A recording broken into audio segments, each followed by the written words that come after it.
Hey, good morning. Good to be with you this morning, and we're going to look at a hymn. So I've been doing that on Fridays, and this morning is going to be the most familiar hymn to just about anyone, anywhere. It's "Amazing Grace," written by John Newton. This They estimate that this song is sung about 10 million times annually. Many people know it. Many are familiar with the words, but I wonder if we really have paid attention to it. The song is written by John Newton, and his story is that he was this slave trader, a pretty rough guy, and he came to know the Lord at the sea during a crazy storm, and he surrendered his life to the Lord. And as we read through the song, we see how the life develops. So it starts at the point of conversion. Amazing grace, how sweet the sound that saved a wretch like me. So at the point of conversion, he knew how sinful he was. He knew what his heart was like. And then it goes all the way to when we are in heaven singing the praises of our King. And it's such a wonderful song because it shows the contrast between our sinful world and this heavenly world that's coming, that it comes into our hearts and we are being made into Christ's likeness, and that we get to look forward to. We have these words in the song like wretch, lost, blind, dangers, toils, snares, fail, cease, dissolve like snow, refuse to shine. And then we have on the other side words like grace, found, hope, good, shield and portion, joy and peace, shining as the sun.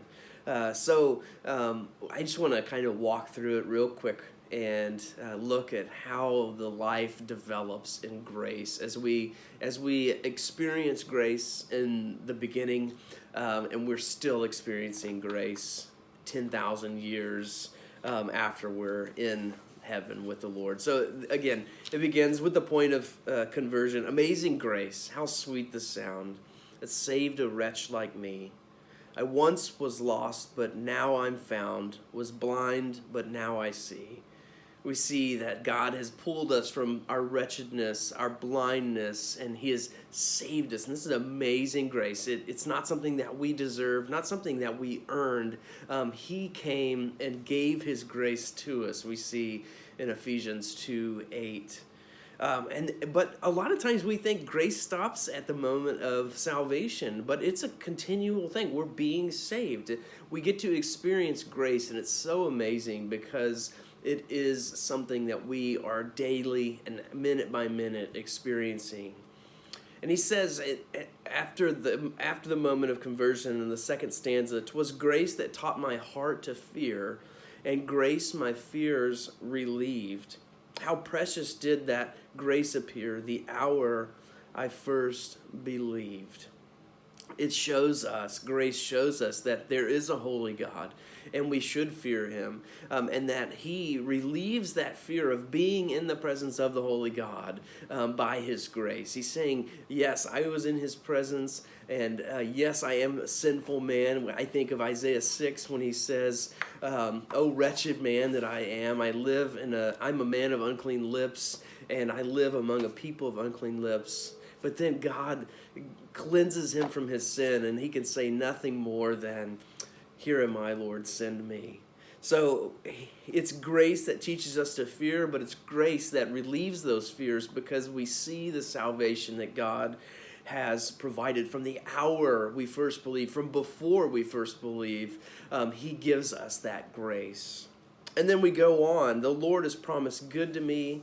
His word my hope secures. He will my shield and portion be as long as life endures." We continue on through the Christian life knowing that we have received grace, we are receiving grace, and we will continue to receive that grace as we see that He's promised good to us. That doesn't mean we're going to get everything we want, but that means all things good and bad are working out together for our good, for those who love Christ and are called according to his purposes. It says in Romans 8. And his word is our hope. It secures our hope. He's our anchor, our shield, our portion. As long as this life endures, we get to bask in that grace of God that we are constantly getting to experience as we grow as Christians. And through many dangers and toils and snares, see, we are going to have these things come up in our lives. I have already come, he says. 'Tis grace hath brought me safe thus far. God has shown me his grace so far, and grace will lead me home. I don't have to worry. I don't have to worry about trials. I don't have to worry about COVID. I don't have to worry about any of these things, because grace will lead me home.